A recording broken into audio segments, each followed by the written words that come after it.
I wanted to use this project that I'm working on as an opportunity to show you how to do a very simple stitch that I use on literally every piece that I make. It's called a whipped backstitch, and it starts with just a regular backstitch.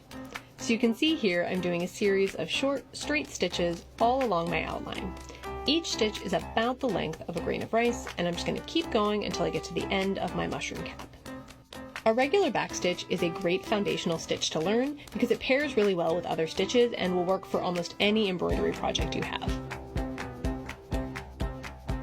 So this outline looks pretty good, but you can still see the separation between the stitches, and I just want it to be a little bit smoother. So I'm going to come back up through the last hole that I made, and then I'm going to slip my needle between the fabric and my last stitch.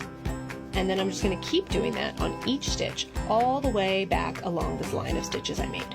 You do want to make sure that you're always pulling your thread through in the same direction, so in my case I'm going from the inside of my mushroom toward the outside of my embroidery hoop. And when you get to the end of the line, you're just going to push your needle back through the original hole that you made.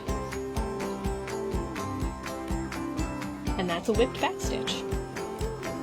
So now let's go ahead and finish these mushrooms. Like I said, I use this stitch on literally every project I make. It's super easy and especially great for outlines.